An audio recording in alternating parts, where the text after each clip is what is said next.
¿Qué tal? Buen día a todos. Espero que ustedes y sus familias estén bien. Dada la situación de la universidad tan complicada y mientras no se llega a un acuerdo desde las autoridades institucionales con los estudiantes, me gustaría ofrecerles esta serie de grabaciones en donde repasaremos algunos conceptos fundamentales para que cuando regresemos a clases, esperemos que sea pronto, podamos retomar el curso sin sufrir demasiado la ausencia de las aulas. Como todas las actividades que están ocurriendo mientras ustedes como estudiantes están en paro, atender a estos videos, por ejemplo, no es una actividad obligatoria, no les podemos obligar a asistir a clases presenciales, pero de cualquier modo me gustaría ofrecerles esta serie de recursos que pues espero les sean de utilidad, ya sea para verlos ahora mientras están en casa o en cualquier lugar en donde se encuentren apoyando al movimiento o en cualquier otra situación, pero también para que cuando regresemos a las aulas tengan ustedes esta serie de recursos para poder apoyarse, ya sea para estudiar para sus parciales o demás, y que los puedan consultar cuando lo consideren necesario. Dicho esto, me gustaría entonces hacer un recorrido general acerca de qué son las enzimas y por qué son importantes desde el punto de vista bioquímico. Este es un tema fundamental para ustedes como bioquímicos y normalmente enzimas les cuesta mucho problema. Históricamente, especialmente la cinética enzimática, les da muchos dolores de cabeza. Por ello considero que es necesario ofrecerles este tipo de recursos y pues bueno, con suerte lo podemos aprovechar todos y cada uno de los que estamos en la licenciatura. Me gustaría empezar a introducirles al tema de las enzimas recordando que todos los organismos vivos necesitamos obtener energía a partir de nuestros ambientes, de nuestro entorno. La manera en la que nosotros obtenemos energía a partir de nuestro entorno va a ser distinta dependiendo de qué tipo de bicho seamos. Y por ejemplo, aquellos organismos que somos heterótrofos, pues obtenemos energía a partir de lo que comemos, a partir de las cosas que ingerimos. Cuando ustedes lleguen a bioquímica metabólica, encontrarán todas las distintas rutas bioquímicas que permiten pasar de cualquier macromolécula que nosotros estemos ingiriendo en la dieta a derivar energía a partir de ellas mediante su catabolismo. Para aquellos organismos que son autótrofos, de los cuales existen diferentes tipos, aquellos que se alimentan del sol, como los fotótrofos, o aquellos que se alimentan de sustratos inorgánicos, como en el caso de algunos quimiolitótrofos y demás, pues lo que vamos a tener es una serie de reacciones metabólicas también que permiten utilizar una fuente de energía inorgánica para convertirla en energía aprovechable por el sistema biológico. El caso clásico de esto son las plantas que a partir de la energía del sol y de sustratos inorgánicos como el dióxido de carbono pueden generar distintos tipos de azúcares y luego convertirlos en las diferentes macromoléculas que eventualmente son ingeridas por nosotros los heterótrofos para poder aprovecharlas también en las distintas cadenas tróficas. Sin importar qué tipo de bicho seamos, todos estos procesos que nosotros utilizamos para poder derivar energía están gobernados por moléculas que se encargan de realizar reacciones químicas sobre sustratos. La mayoría de ellas van a ser proteicas en su naturaleza y a estas proteínas que realizan una reacción química las llamamos enzimas. Ahora recuerden que, de acuerdo con una de las leyes de la termodinámica, la primera ley de la termodinámica, la energía no se puede crear ni destruir, solamente la podemos transformar entre distintos tipos de energía. En este caso, nosotros estamos transformando la energía que está almacenada en los distintos compuestos orgánicos que ingerimos para poder utilizarla como pues, energía para hacer las distintas actividades que tiene que hacer cualquier sistema biológico. El punto central de esta transformación de la energía entre los distintos sustratos y los diferentes productos van a ser las enzimas, usualmente proteínas que estarán altamente especializadas en algunos tipos de reacciones de los cuales vamos a poder derivar energía. Hace mucho tiempo, con este señor, teníamos la idea de que la biocatálisis solamente podía ser realizada por organismos vivos. Eventualmente, alguien que pensó y dijo, oigan, pero a ver, vamos a ver si es cierto que esto solamente se puede realizar por organismos vivos. nos dimos cuenta que se podían hacer procesos biocatalíticos incluso cuando no teníamos células funcionales. Estos dos señores barbones que están viendo ustedes acá, el primero de ellos era Louis Pasteur, que había estado trabajando con la fermentación de las uvas para formar el vino, para la obtención de vino, y había descubierto que la transformación del azúcar contenido en las uvas hacia el alcohol que está contenido en el vino había o era producto del metabolismo de las levaduras. El otro señor es Edward Buckner, y Edward Buckner, a partir de los experimentos que hizo, en donde agarró a las levaduras, las molió en un mortero con arena de cuarzo y con tierra de diatomeas, y matando de esta forma a todas las levaduras para después verificar si la fermentación del azúcar de las uvas podía ocurrir aún sin tener levaduras vivas. Buckner se dio cuenta que pues este proceso ocurría, ¿no? Aún sin tener ninguna levadura viva, podíamos hacer la transformación del azúcar de estas frutas en un producto alcohólico. Esta transición, aunque suena muy simple, este cambio de paradigma en la forma en la que pensábamos y entendíamos la transformación de distintas cosas, nos hizo pasar de una visión que era completamente vitalista, es la visión que estaba promoviendo Luis Pasteur, que los procesos biocatalíticos solamente podían funcionar con sistemas vivos, a lo que ahora conocemos como bioquímica. Ahora sabemos que gran parte de los procesos metabólicos pueden ser llevados a cabo en las condiciones adecuadas, aún fuera de los espacios celulares. Y esto es lo que nos ha permitido hacer distintos avances tecnológicos, por ejemplo, con técnicas como la PCR o la edición genómica y demás cosas que ustedes van a ir aprendiendo a lo largo de la licenciatura en sus distintos laboratorios. Estas sustancias que permitían la transformación de los azúcares de las uvas en el alcohol fueron desconocidas durante mucho tiempo. De cualquier modo, sabíamos que pues este potencial de convertir el azúcar en el alcohol pues era algo que conocíamos desde los inicios de la humanidad. Por ejemplo, en la Biblia existen recuentos históricos de cómo, por ejemplo, Noé se puso borracho. En Egipto existen algunos murales como este que ustedes están viendo, que fue encontrado en una tumba, em, que dan cuenta de cómo desde entonces sabíamos pues fermentar cosas, ¿no? Para obtener alcohol. Y esto, pues, bueno, parece que ocurre en distintos sistemas de organismos sociales, por ejemplo, también los monos, algunos primates. Se han dado cuenta que dejar a las frutas maduras un poco macerando en agua un ratote puede ser una manera de convertir a esa fruta en cosas que les hacen estar felices, ¿no? Es harto común encontrar sobre todo en países asiáticos, a monos que ya saben emborracharse haciendo fermentación de cocos o de distintas otras frutas. Aunque sabíamos ya durante mucho tiempo que las frutas las podíamos convertir en alcohol por su contenido de azúcares, no sabíamos de qué manera sucedía esta transformación.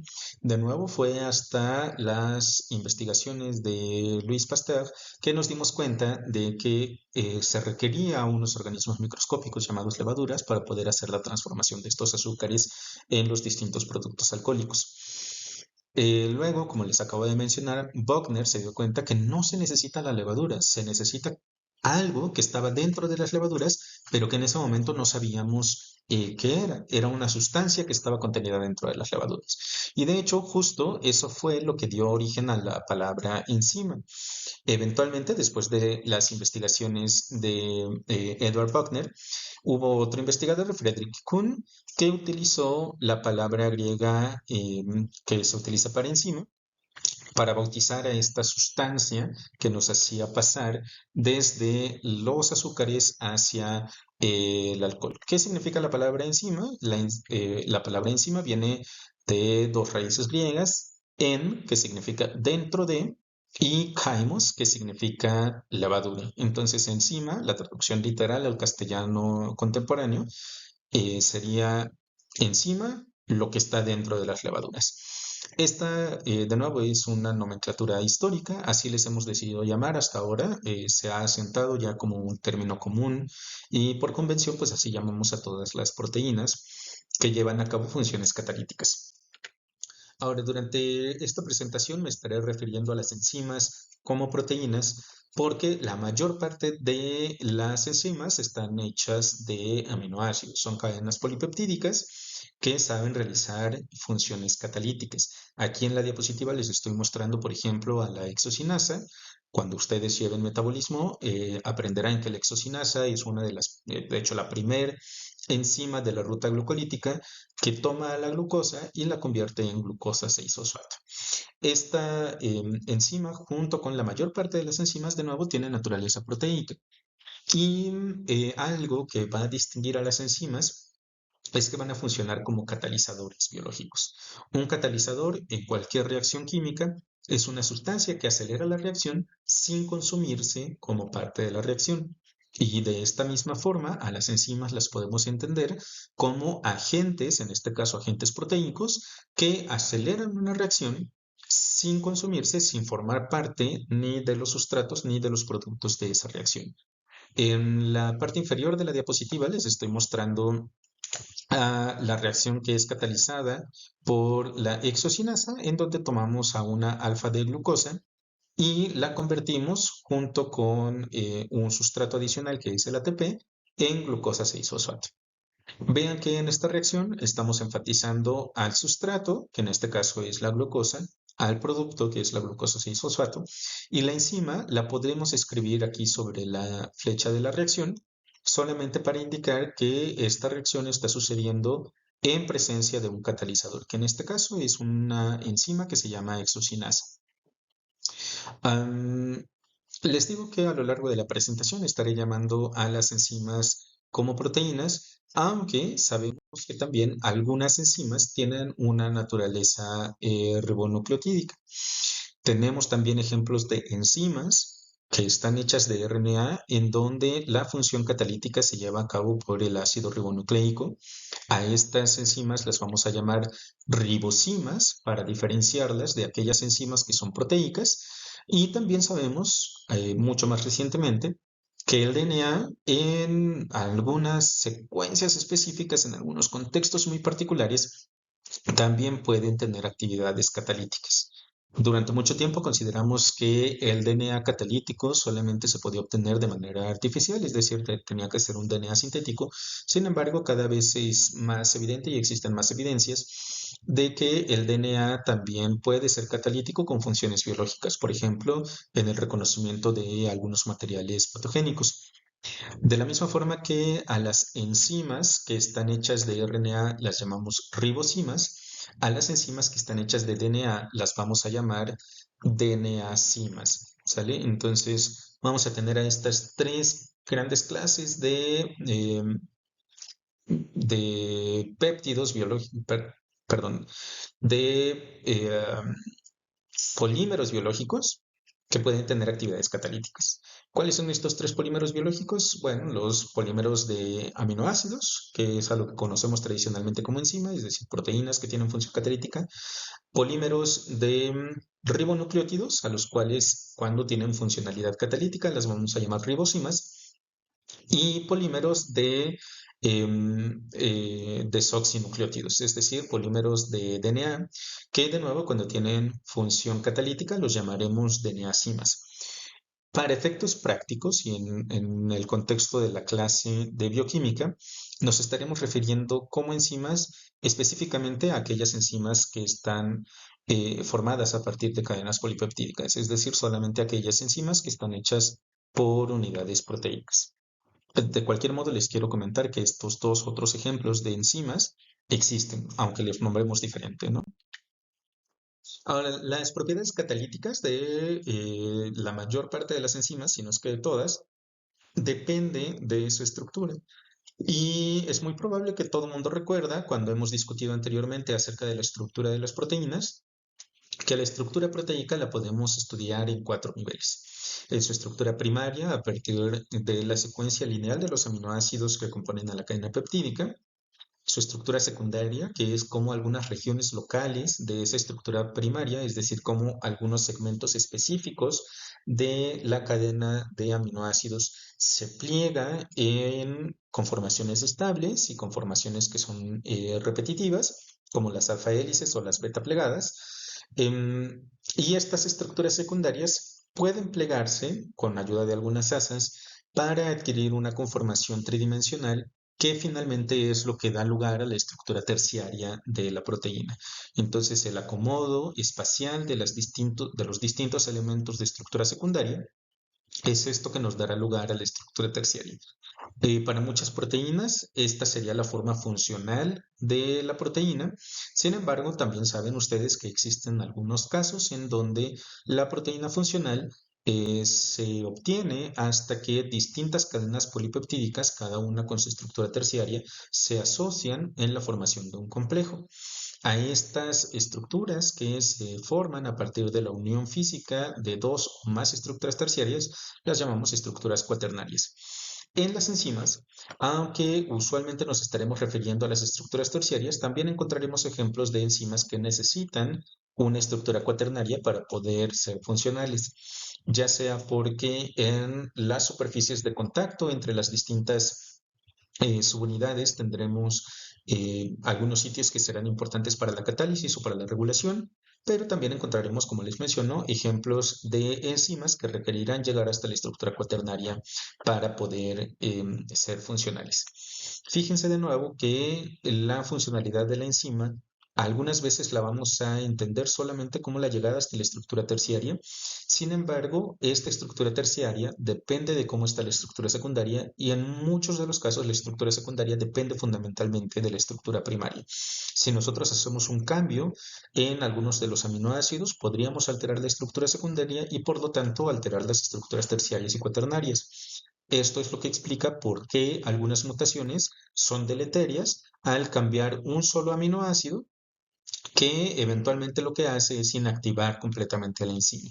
Entonces, aunque usualmente pensaremos en la estructura de las proteínas como una estructura terciaria, quiero que recuerden que la estructura primaria es fundamental en muchos de los casos para el correcto funcionamiento proteico. Ahora, ¿por qué decimos que las propiedades catalíticas dependen de la estructura? Esto fue un experimento también muy importante en la bioquímica, realizado por Christian Amundsen, a quien tienen ustedes aquí en la pantalla, y él estuvo trabajando con una enzima muy particular que degrada RNAs. A esta enzima es una ribonucleasa, particularmente es la RNasa A, y lo que hizo Christian Amundsen fue tomar a la ribonucleasa en su forma activa, es decir, una ribonucleasa completamente plegada. Esta enzima, para poder ser funcional, además de requerir su estructura terciaria, necesita estabilizar esta estructura a través de la formación de enlaces de puente y sulfuro.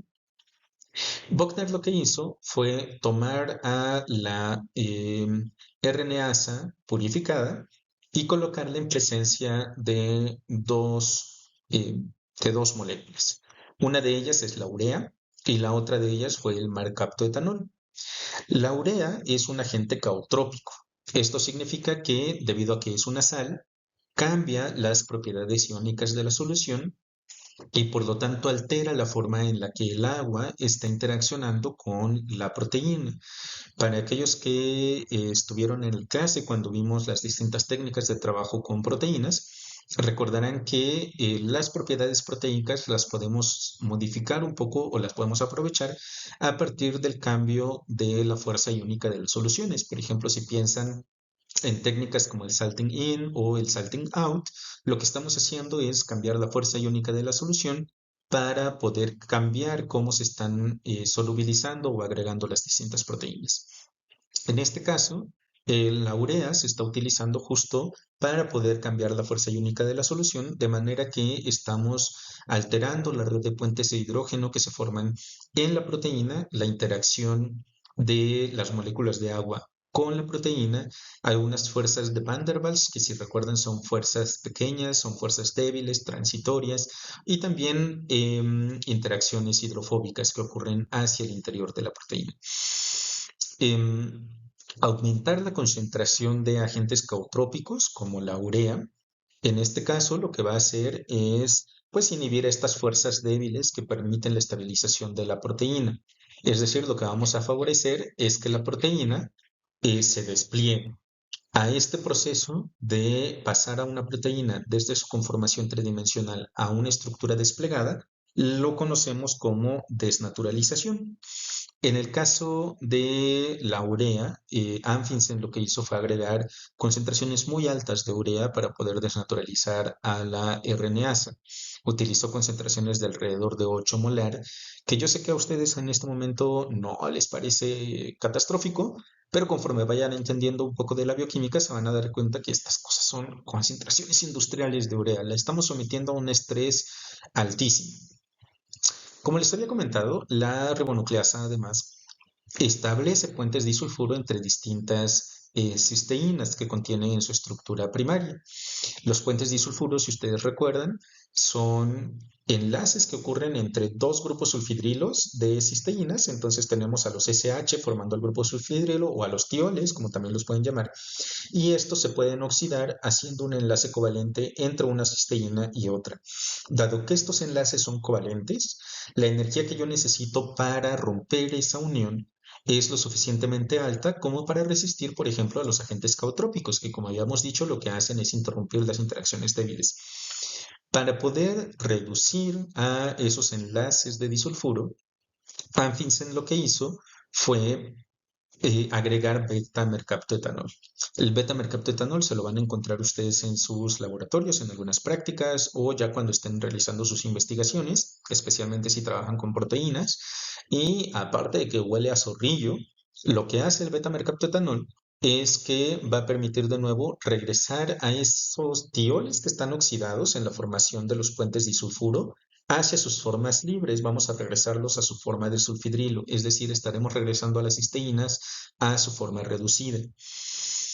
¿Por qué el señor Anfinsen hizo todo esto? Bueno, primero porque él tenía la sospecha de que las ribonucleasas podían regresar de un estado desnaturalizado, es decir, de un estado en donde su estructura terciaria se había perdido, se habían desplegado, hacia la formación de esa estructura en ausencia de distintas otras cosas que le pudieran regresar a la forma de estructura terciaria nativa. Es decir, lo que él estaba proponiendo es que las cadenas peptídicas podían asumir su forma tridimensional, podían plegarse ellas mismas, ¿sale? Y entonces para esto de nuevo utilizó la urea y el beta-mercaptoetanol de forma tal que desnaturalizó completamente a la RNasa, hizo pruebas de actividad y se dio cuenta de que la RNasa ya no era activa y después fue quitando de a poco la urea y fue quitando también el mercaptoetanol. Y lo que sucedió fue justamente la hipótesis que él tenía. Una vez que quitamos a los agentes caotrópicos, la RNasa volvió a pasar de un estado desnaturalizado a un estado plegado, funcional, que le permitió llevar a cabo su acción catalítica, que para esta enzima nuevamente es la digestión de ácidos nucleicos. Les dejo aquí estas notas para que ustedes tengan presente qué significa que algo sea un agente caotrópico y cuál es la utilidad que hacemos del mercaptoetanol en distintos ensayos bioquímicos. A partir de estos experimentos, Wagner pudo comprobar que la actividad catalítica de las enzimas depende fundamentalmente de que las cadenas peptídicas puedan asumir su estructura terciaria. Recuerden que lo que hizo Wagner con la adición de urea y de beta-mercaptoetanol es desplegar a la proteína, es decir, desnaturalizarla, quitar esa formación de estructura tridimensional, quitar la estructura terciaria, y ahí se dio cuenta que no había actividad de la proteína. Cuando quitamos a los agentes caotrópicos y a los agentes reductores, es decir, a la urea y el mercaptoetanol, lo que sucedió fue que esa misma cadena peptídica volvió a plegarse, volvió a formar los enlaces de puente disulfuro y volvió a adquirir su función. Es decir, la función estuvo ligada a la adquisición de la estructura terciaria. Y de acuerdo con estos experimentos de Wagner, esa estructura terciaria, al menos para la ribonucleasa, podía ser alcanzada de manera autónoma por la cadena peptídica. Um, Aunque la ribonucleasa es una enzima que requiere únicamente de su propia cadena peptídica para poder ser funcional, existen muchos ejemplos de proteínas que además de necesitar a su cadena peptídica, necesitarán la presencia de cosas adicionales para tener catálisis. Esas cosas adicionales las vamos a llamar cofactores y a los cofactores los podemos dividir en cofactores orgánicos y también en cofactores inorgánicos. Los cofactores orgánicos van a poder dividirse eventualmente en dos tipos de cofactores. A algunos los vamos a llamar coenzimas y a los otros los llamaremos grupos prostéticos. Los cofactores inorgánicos, pues como el nombre lo indica, son iones o átomos no orgánicos. Normalmente lo que vamos a encontrar aquí como cofactor inorgánico van a ser átomos metálicos. ¿Cuál es la distinción o cuál es la diferencia entre cada uno de estos grupos de cofactores? Las coenzimas se unen de manera transitoria a la proteína. Es decir, podemos encontrar a la proteína que de manera natural esté sin la coenzima y que la coenzima se una solamente en condiciones específicas. Es decir, esta unión entre la coenzima y la proteína ocurrirá solo en condiciones particulares. Por otro lado, tenemos a los grupos prostéticos, en donde existe una unión bastante fuerte entre este cofactor orgánico y la proteína. En muchos de los casos, el grupo prostético está unido de forma covalente a la proteína. En el caso de los cofactores inorgánicos, como les adelantaba, la mayor parte de ellos van a ser usualmente iones metálicos. Entre ellos podemos mencionar al hierro, al magnesio, al manganeso, al zinc, distintos átomos metálicos que a partir de su capacidad para cambiar entre sus estados de oxidación facilitarán también muchas reacciones, especialmente aquellas que tienen que ver con la transferencia de los electrones. Dado que estamos mencionando a las enzimas como moléculas de naturaleza proteínica y acabamos de hacer una distinción de aquellas enzimas que solamente requieren a su cadena de aminoácidos o que además de la cadena de aminoácidos requieren un cofactor, en el caso de aquellas enzimas que requieren los cofactores, vamos a distinguirla entre dos estados. Las enzimas que requieren cofactor se van a llamar holoenzimas cuando tienen al cofactor unido, es decir, ya tenemos a la enzima funcional y por lo tanto la vamos a llamar holoenzima. En este caso ya tenemos a nuestra cadena peptídica con el cofactor asociado a la proteína. Por el otro lado, cuando nosotros tenemos a la cadena peptídica, pero aún no tenemos unido a los cofactores, vamos a llamarla apoenzima. Es decir, una apoenzima es solamente la cadena peptídica sin los cofactores asociados que requiere para su actividad catalítica. Como pueden darse cuenta, las holoenzimas van a ser funcionales, las apoenzimas no serán funcionales debido a que les hace falta la unión del cofactor. Etimológicamente, la palabra holoenzima significa enzima completa, haciendo de nuevo la asociación con que en el estado de holoenzima nuestra cadena peptídica tiene todo lo necesario ya para poder realizar la catálisis. Por el otro lado, apoenzima, si lo queremos estudiar a partir de las raíces etimológicas de la palabra, viene de la raíz apo, que significa separado, y por lo tanto es la palabra que utilizaremos para la enzima cuando no tiene unido al cofactor. Las enzimas, igual que distintas moléculas orgánicas, pueden ser bautizadas por cada grupo que los estudia con un nombre particular, ¿no? En el caso, por ejemplo, de las plantas, tenemos nombres comunes y entonces cada persona le llama de una forma distinta a las diferentes plantas. Y si no existiese un sistema de nomenclatura que nos unificara, entonces esto nos impediría poder hablar de una enzima con certeza, ¿no? O de una proteína con certeza. De la misma forma que para los organismos tenemos un sistema linneano que los clasifica a partir de nombres científicos, y de la misma forma que en la química tenemos distintos sistemas de nomenclatura, pero existe uno que está sistematizado y que además se acepta por convención, que es el UPAC. En el caso de las enzimas, tenemos un comité de nomenclatura que se ha encargado de clasificarlas de acuerdo con las reacciones que llevan a cabo. Así tenemos a los EC numbers, estos números EC, que derivan de Enzyme Category, ¿sale? Entonces tenemos 7 categorías de enzimas. Estas 7 son categorías generales, que cada una de ellas corresponde a un tipo de enzima. Por ejemplo, las enzimas de la categoría 1 son todas oxidorreductasas. La reacción que llevan a cabo serán reacciones en donde estamos moviendo electrones desde una molécula hacia otra. Por supuesto, esta es una definición muy general. El sistema de clasificación S además incluye dígitos adicionales que van haciendo cada vez más específica la reacción que llevan a cabo las enzimas. Algunos ejemplos de oxidorreductasas serían las lipoxidasas, que como el nombre indica, son oxidasas de lípidos, o glucosas oxidasas, que de nuevo, como indica el nombre, realizan transferencia de electrones utilizando la glucosa.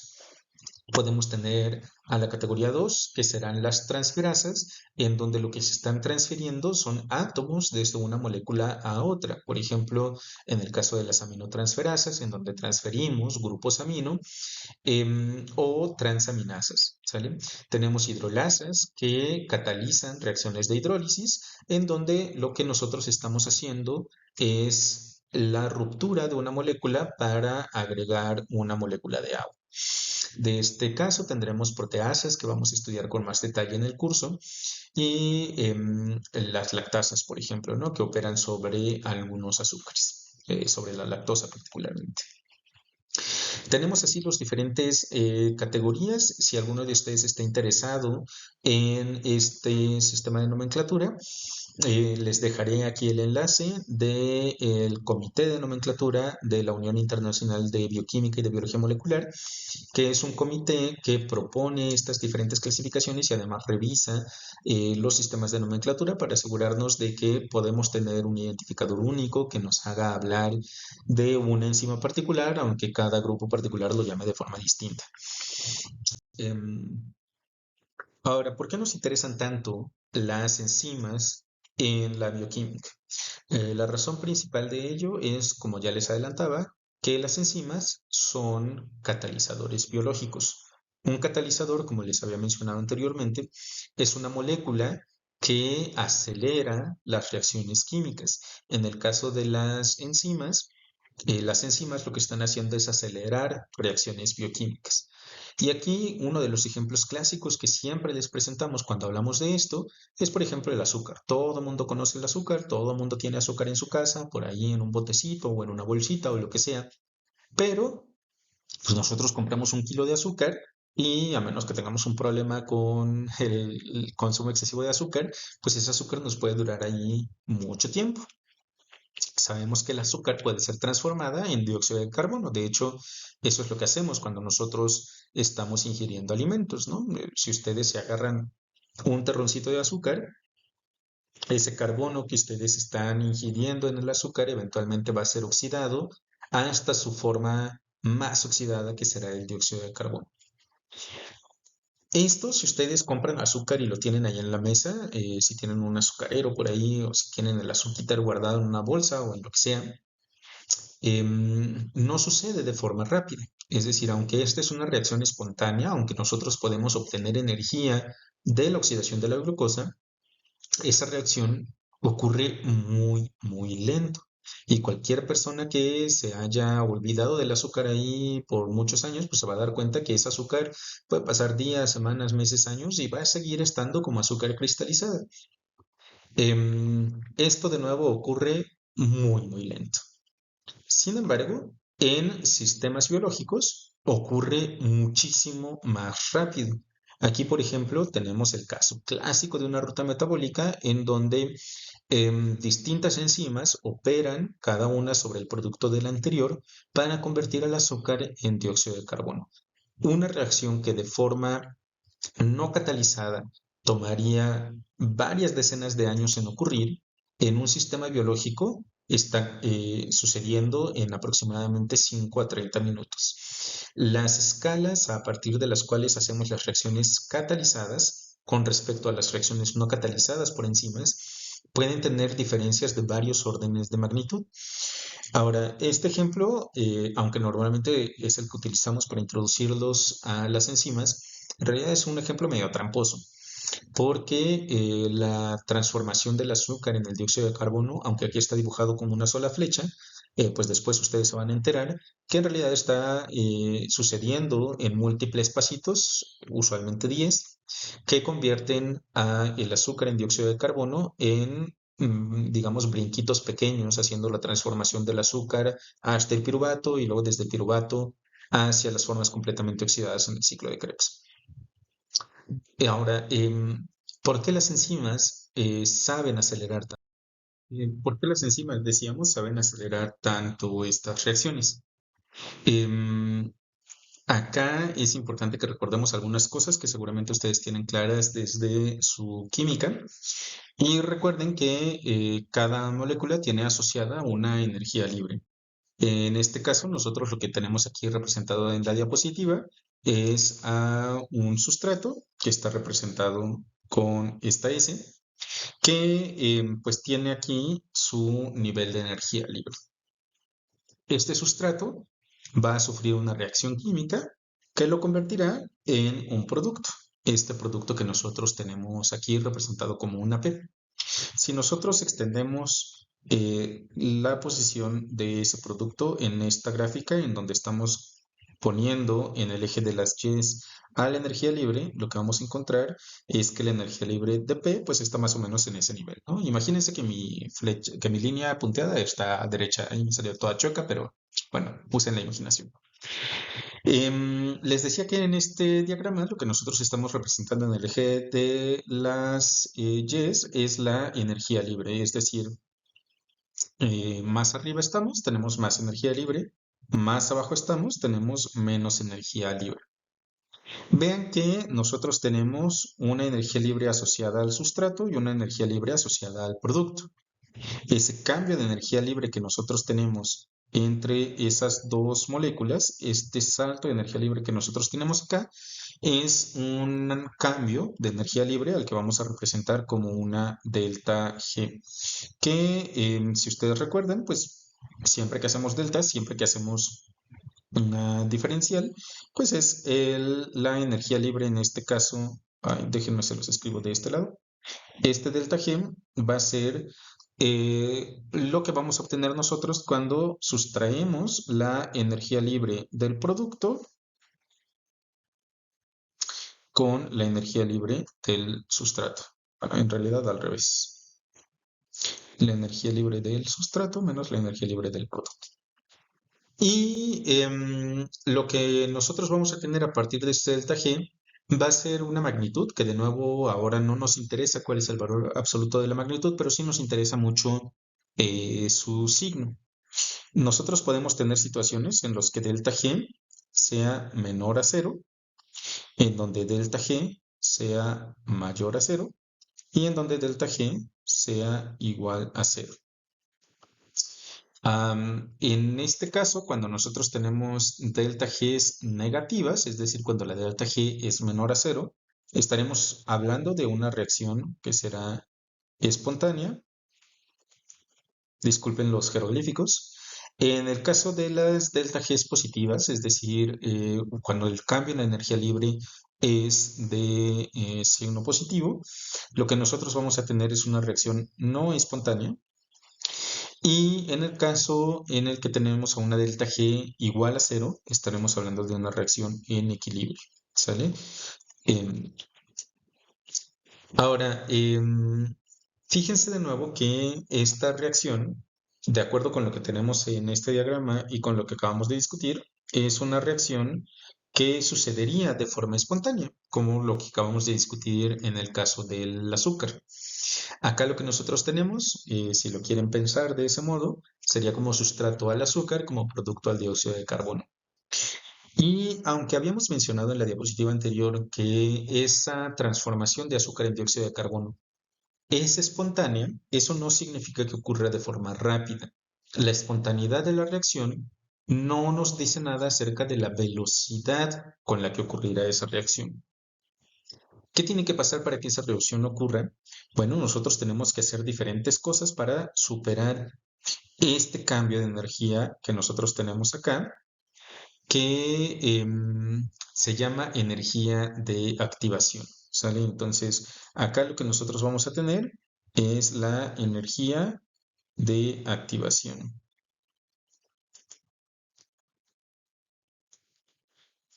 Esa energía de activación usualmente estará asociada a que mi sustrato alcance un estado de transición. El estado de transición, lo vamos a ver más adelante, es la conformación química de mi sustrato en si lo queremos pensar de manera muy caricaturesca, en una entidad química intermedia entre el sustrato y el producto. Ahora, ese estado de transición lo vamos a tener representado, como lo están viendo ustedes aquí en este diagrama, como como una cima en esa gráfica de coordenadas de reacción. Es decir, para poder pasar al sustrato hacia el producto, lo primero que tenemos que hacer es invertir energía hasta alcanzar el estado de transición. Una vez que alcanzamos el estado de transición, fíjense que el cambio de energía entre el estado de transición y el producto, este cambio de energía que nosotros tenemos aquí es mucho más grande que el cambio de energía entre el sustrato y el producto. Para poder hacer esta reacción, entonces nosotros primero tuvimos que agregar esta energía, es decir, darle energía a nuestro sistema para alcanzar el estado de transición, y eventualmente eso nos permite que nuestra reacción tenga este cambio de energía libre, pero dado que nosotros gastamos esta cantidad de energía, si nosotros la restamos de la energía total de nuestro sistema, lo que vamos a tener es que el cambio de energía neto corresponde solamente a la diferencia entre el sustrato y el producto, la diferencia de energía entre el sustrato y el producto. Esto es lo que tiene que pasar para que una reacción ocurra, ¿sale? Entonces necesitamos alcanzar el estado de transición para poder hacer la formación del producto de una manera más fácil. ¿Qué es lo que va a limitar la velocidad de la reacción? Pues qué tan alta es la cima que yo tengo que alcanzar para el estado de transición. Ustedes se pueden imaginar que si la energía del estado de transición es muy alta, esa reacción va a ser muy lenta. Por otro lado, si la energía del estado de transición es una energía muy baja comparada con el sustrato, pues entonces la reacción puede alcanzar ese estado de energía libre mucho más rápido y por lo tanto la reacción será también mucho más rápida. Ahora, justo lo que van a hacer las enzimas es disminuir la energía del estado de transición. ¿De qué manera van a disminuir las enzimas el estado de transición? Bueno, esto tiene que ver con cómo funcionan las enzimas, pero acá lo que me interesa por ahora que nos quede muy claro es cómo las enzimas lo que están haciendo es que en vez de que el estado de transición tenga asociado ese nivel de energía libre, lo que vamos a generar es un nuevo máximo de energía para el estado de transición, que si se dan cuenta, pues es bastante más pequeño que el estado de transición, que la energía asociada al estado de transición cuando no teníamos enzima. Acá lo que ustedes están viendo en este diagrama es la energía de esta reacción para alcanzar el estado de transición cuando no tenemos al catalizador, es decir, cuando no tenemos a la enzima, y cuando tengo a mi catalizador biológico, en este caso a mi enzima. Vean de nuevo que yo no estoy cambiando la energía libre del sustrato y de nuevo vamos a ver si no me sale muy chueca esta línea. Yo no estoy cambiando la energía libre del producto. Esas dos energías libres son inherentes a la naturaleza química tanto del sustrato como del producto. Dado que el sustrato es el mismo que en la reacción no catalizada y en la reacción catalizada, y que el producto es el mismo en ambas reacciones, sus energías libres no se han cambiado. Es decir, la enzima no está haciendo ningún efecto sobre el cambio de energía libre, de nuevo, porque la energía libre depende de la naturaleza química tanto del sustrato como del producto. Y mientras estos no cambien, el cambio de energía entre ellos va a ser exactamente el mismo, haya o no haya catalizador. ¿Qué es lo que está haciendo entonces la enzima? Está disminuyendo la energía libre del estado de transición. Ese sí lo está cambiando. Y como habíamos mencionado, un estado de transición con una energía libre más baja permite que la reacción ocurra mucho más fácil, ¿no? O sea, esto también lo pueden pensar como ustedes queriendo, no sé, aventarse de una resbaladilla. Ahora, si la resbaladilla es una resbaladilla bajita, pues se pueden aventar más rápido, ¿no? Porque tienen que subir poquitos escalones y pues ya se avientan ahí en el tobogán. Pero si la resbaladilla es una resbaladilla muy alta, pues esa reacción, aunque va a ser favorable, pues requerirá también un mayor tiempo para que ustedes puedan alcanzar la cima de la resbaladilla y luego echarse cuesta abajo. Exactamente lo mismo está pasando aquí con las enzimas. Entonces, la enzima lo que está haciendo es disminuir la energía libre del estado de transición y como consecuencia de eso, vamos a pasar más fácilmente del sustrato hacia el producto. ¿Sale?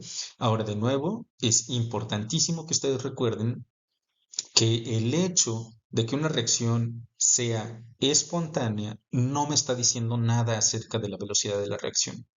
¿De qué depende la velocidad de la reacción? Y me disculpo si he sido muy reiterativo con esto. Dependerá solamente de qué tan rápido o qué tan fácil es alcanzar ese estado de transición. ¿Sale? Entonces, disminuir la energía del estado de transición tendrá como consecuencia necesaria acelerar la reacción. ¿Quién está disminuyendo la energía del estado de transición? El catalizador, que en este caso pues es nuestra enzima. Y bueno, esto se los voy a dejar aquí escrito para que de nuevo no tenga ninguna confusión con esto. Lo único que está haciendo la enzima es disminuir la energía de activación y como consecuencia de eso aumentar la velocidad o la tasa en la cual ocurre esa reacción. Dado que no cambia la naturaleza química del sustrato y no cambia la naturaleza química del producto, el cambio de energía libre de transformar al sustrato al producto va a ser exactamente el mismo, haya o no haya catalizador. Ahora, ustedes ya probablemente están familiarizados con esta ecuación en donde tenemos que el cambio de la energía libre es igual a nuestra constante de los gases ideales por la temperatura en la cual está ocurriendo la reacción con el logaritmo natural de la constante de equilibrio. ¿Sale? Ahora, fíjense que nosotros, lo que no habíamos visto anteriormente, es que el sustrato y el producto no están cambiando químicamente, es decir, la delta G es una constante.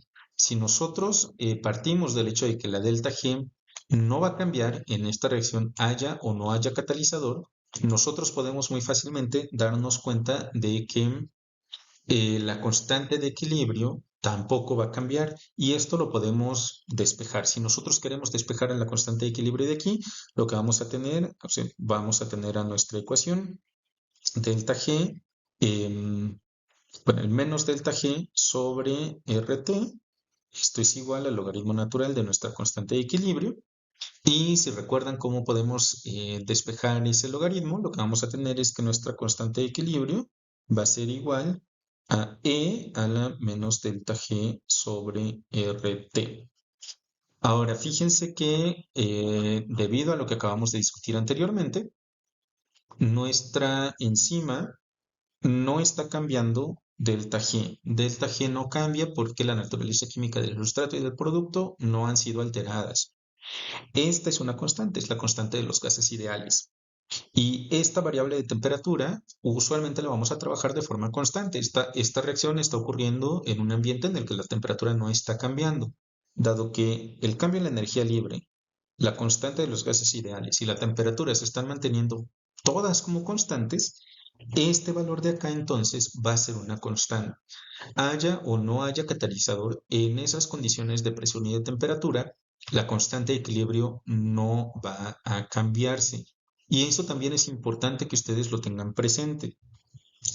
Vamos a dibujar aquí una versión minimalista de ese diagrama que ustedes tienen en la diapositiva, en donde de nuevo vamos a hacer a nuestras coordenadas de reacción entre el sustrato y el producto. Cuando nosotros tenemos a nuestra enzima que lo que está haciendo es disminuir, y aquí nada más les voy a poner una enzima pequeñita, cuando estamos haciendo la disminución de esa energía que nosotros necesitamos para llegar al estado de transición, lo que va a suceder es que esta reacción está ocurriendo más rápido. ¿Por qué? Porque pues, nos dio menos trabajo llegar al estado de transición. Estamos acelerando la reacción de convertir al sustrato en el producto. Pero fíjense que de la misma forma yo estoy haciendo que el producto se convierta en sustrato más fácilmente. ¿Sale? Entonces, en el caso de la reacción no catalizada, yo tenía que superar una energía de activación alta para llegar al estado de transición, pero eso implicaba que el producto también necesitaba superar una energía de activación alta para convertirse nuevamente en el sustrato. En el caso de la reacción catalizada, la energía del estado de transición es menor y eso implica que tanto el sustrato como el producto, ambos llegarán más fácilmente al estado de transición. Es decir, estamos haciendo la reacción más veloz en ambas direcciones, en la conversión del sustrato hacia el producto y en la del producto hacia el sustrato. Y como consecuencia de esto, y debido a los fundamentos físico-químicos que acabamos de discutir, las enzimas no alteran las constantes de equilibrio. Em, ahora, esta disminución de la constante de equilibrio, perdón, disminución de la constante, lo siento, aquí ya se me cruzaron los cables. Esta disminución de la energía de activación va a ocurrir en gran medida debido a la unión del sustrato hacia nuestra enzima. Este cambio que ustedes están viendo acá, que nos ayuda a disminuir la energía del estado de transición, está favorecido por la formación de interacciones usualmente débiles entre el sustrato y el sitio catalítico de la enzima. Es decir, esa disminución de la energía de activación dependerá de que se establezcan las interacciones adecuadas entre el sustrato y la enzima. Anteriormente teníamos un sistema, una teoría, digamos, que explicaba cómo las enzimas funcionaban y era una teoría muy famosa que se llamaba la teoría de la llave y la cerradura. Como ustedes saben, un candado, una cerradura, solamente funciona cuando está en presencia del sustrato correcto, es decir, de la llave adecuada.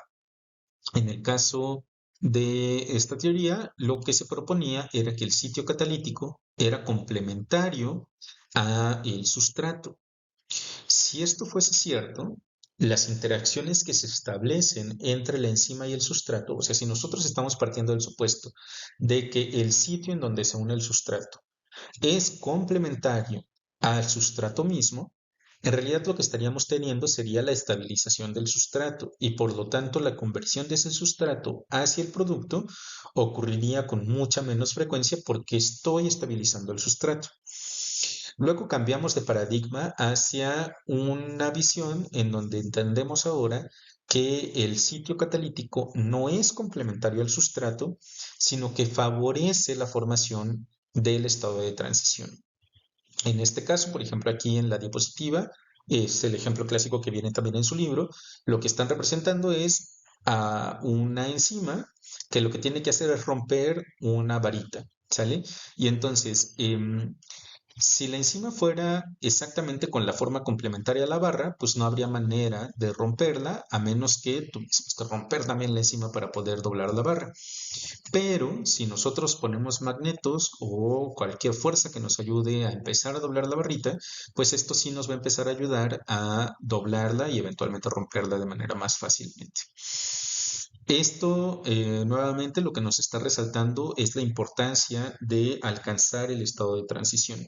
¿Sale? Con enzima o sin enzima, lo que nosotros tenemos que hacer es alcanzar el estado de transición, pero nuevamente el estado de transición va a tener una energía menor cuando está ocurriendo esta reacción en presencia de un ambiente químico provisto por la enzima a partir de su sitio catalítico. De nuevo cuenta, pues la mayor parte de la disminución de esa energía libre asociada al estado de transición se puede explicar a partir de las interacciones débiles que se forman entre el sustrato y el sitio catalítico de la enzima. A lo largo del curso vamos a encontrar ejemplos en donde ustedes verán cómo estas interacciones están favoreciendo la unión o la interacción entre el sustrato y algunas geometrías moleculares o algunas orientaciones que favorecen alcanzar el estado de transición. Por el momento les estoy dejando aquí en la diapositiva dos ejemplos. Están viendo ustedes aquí a una enzima y vean cómo en el sitio catalítico lo que nosotros tenemos es a nuestro sustrato, a los diferentes aminoácidos que están formando parte de la enzima y que están proyectados hacia ese sitio catalítico. En este panel lo que ustedes están mirando es nuevamente al sustrato y las diferentes interacciones que están ocurriendo, ya sea de puente polar, de puente de hidrógeno, con los distintos aminoácidos y sus diferentes naturalezas. Aminoácidos que son ácidos, aminoácidos que son básicos, aquellos que son no polares, aquellos que son polares. En general, lo que van a estar haciendo las distintas enzimas es darnos un ambiente químico particular que lo que está haciendo es favorecer que el sustrato adquiera la conformación del estado de transición. Y nuevamente, esto es lo que explica la disminución de esa barrera de activación para poder formar más fácilmente al producto.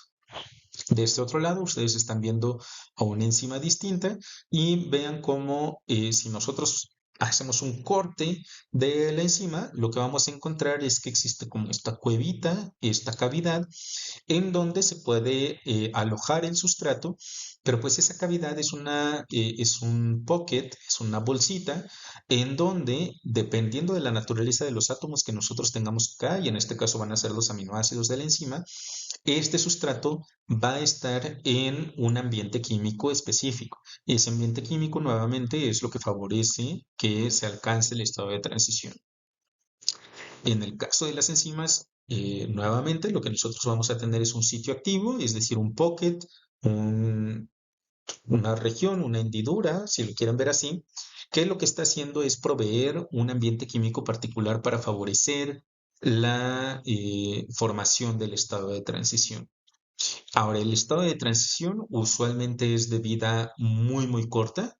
Llegamos al estado de transición y una vez que nosotros llegamos al estado de transición, una vez que nosotros alcanzamos esa conformación del estado de transición, estamos en un máximo de energía y fíjense que desde aquí nosotros tenemos chance de caernos hacia la formación del producto o regresarnos hacia la formación del sustrato. Y la probabilidad de que esto ocurra va a ser, digamos, alterada por la enzima de la misma forma en ambas direcciones, como lo habíamos mencionado anteriormente. Dado que el estado de transición se está alcanzando mucho más fácilmente, estamos haciendo que ese aumento de probabilidad de pasar de los sustratos hacia el producto y de los sustratos, perdón, de los productos hacia los sustratos estén alterados en la misma magnitud. No estamos alterando la constante de equilibrio. Para ir terminando este video, que ya se hizo más largo de lo que yo quería, me gustaría que recordáramos algunas cosas muy básicas de química para que estemos preparados para introducirnos ya a la cinética enzimática. Una de las cosas que nosotros tenemos que recordar son las reacciones y sus equilibrios.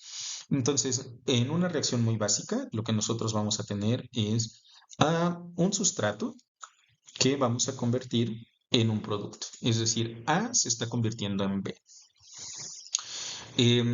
Esta transformación de A hacia B va a ocurrir con una cierta velocidad. Esa velocidad va a estar determinada por nuestra constante, una velocidad a la que vamos a llamar K. ¿Sale? Está ocurriendo esta transformación, está ocurriendo con una constante K. Ahora, si yo quiero estimar la velocidad en la que A se convierte en B, lo que yo necesito hacer es que la tasa a la cual esa reacción está ocurriendo va a ser proporcional a la concentración del sustrato. Es decir, yo necesito considerar la concentración del sustrato en esa reacción, pero también va a depender de la magnitud de esta constante. Es decir, la tasa va a ser igual a la K que nosotros estamos poniendo aquí como esa constante de la reacción y la concentración del sustrato. En este caso nosotros estamos hablando de una reacción de primer orden, en donde solamente depende de la concentración de los sustratos. Ahora recuerden que de acuerdo con su ley de acción de masas o sus leyes, sus principios de Le Chatelier, si yo quiero hacer que esta reacción proceda más rápido, algo que puedo hacer es aumentar la concentración de A. Si yo tengo más sustrato, esta reacción va a caminar con más ganas hacia la formación del producto. ¿Sale? Entonces, de aquí nosotros podemos también estimar la velocidad de esa reacción como la velocidad en la cual estamos cambiando la concentración del producto. En este caso estaríamos viendo la formación del producto, es decir, el cambio en la concentración del producto en dependencia del tiempo. ¿Sale? Esta es una velocidad clásica, ¿no? Lo que nosotros estamos haciendo es medir cuánto producto va apareciendo conforme va avanzando la reacción. Lo podemos representar así con esa D, pero también lo podemos representar como en la notación de algunos de ustedes que ya llevaron cálculo, seguramente han visto la presencia de estos deltas como delta o el cambio de la concentración del producto en el tiempo. ¿Sale? Ahora, esto sería para uno de los casos más sencillos del universo, en donde solamente tenemos la transformación de A hacia B. En el caso de las enzimas, lo que vamos a tener es un panorama ligeramente más complicado. Voy a tener a una enzima que va a tener también a un sustrato. Cuando la enzima y el sustrato se unen, lo que vamos a formar es algo que llamamos complejo enzima-sustrato. Ahora, por acá no quiero que se me pierdan. Vean que en la primera parte de la reacción tengo E más S, en la segunda tengo a ES juntitos. Ya están acomplejados ahí en la formación del complejo enzima-sustrato. Aquí ya estamos alcanzando el estado de transición. ¿Qué es lo que va a pasar en el estado de transición? Que el estado de transición pues, puede proceder hacia la formación de la enzima. Recuerden que las enzimas no se consumen durante la reacción, entonces la tengo que regenerar al terminar la reacción. Y el sustrato convertido en el producto, ¿sale? Entonces, aquí vean que tengo dos pasos de reacción, a diferencia de lo que teníamos en el escenario anterior. En este caso, lo que nosotros vamos a tener entonces va a ser una constante asociada a esta primera reacción, la que podemos llamar K1, y una segunda constante asociada a este otro pedazo de la reacción, al que podemos llamar K2. Fíjense nuevamente que en este caso, si yo quiero recordar a Le Chatelier o a mi principio, a mi ley de acción de masas, y yo quiero aumentar la velocidad de aparición del producto, pues lo que yo quiero hacer entonces es caminar con más ganas hacia esa dirección. ¿Qué es lo que puedo hacer? Pues puedo aumentar la concentración del complejo enzima-sustrato, ¿cierto? Pero ¿de qué depende la formación de ese complejo enzima-sustrato? Puedo aumentar yo la concentración de la enzima o puedo aumentar yo la concentración del sustrato. Cualquiera de esas dos cosas me va a permitir caminar más fácilmente hacia la formación del producto. Existe por ahí una tercera forma de obligar a que la reacción camine hacia la formación del producto y eso sería eliminando al producto en el momento en el que es formado. Eso también ocurre especialmente en las rutas metabólicas, en donde, como les comentaba anteriormente, el producto de una reacción se utilizará como sustrato de una reacción siguiente, pero en este caso, para no complicarnos demasiado, vamos a quedarnos solamente con la modificación de la enzima, de la concentración de la enzima o de la concentración del sustrato. En los sistemas biológicos normalmente vamos a trabajar en el supuesto de que la concentración de la enzima es constante, ¿sale? Esta concentración de la enzima usualmente en las escalas de tiempo en las que está ocurriendo la reacción no va a cambiar y lo que esto significa es que no estamos considerando que la célula produzca nueva enzima o que la célula degrade la enzima que ya está formada. Aquí vamos a trabajar en el supuesto de que la enzima está en una concentración constante. Para efectos prácticos también vamos a considerar que la concentración del sustrato está en exceso con respecto a la enzima, ¿sale? Y esta va a ser un supuesto bien importante porque si el sustrato está en un exceso comparado con la cantidad de enzima, eso significa que eventualmente toda la enzima va a estar formando el complejo enzima-sustrato. Es decir, como yo tengo muchísimo sustrato, lo que estoy haciendo es asegurarme de que cada enzima disponible en mi reacción pueda tener una molécula de sustrato asociada a su sitio catalítico, ¿sale? Ahora, fíjense que aquí nosotros dibujamos inicialmente a nuestra reacción como una reacción que solamente sucede en una dirección.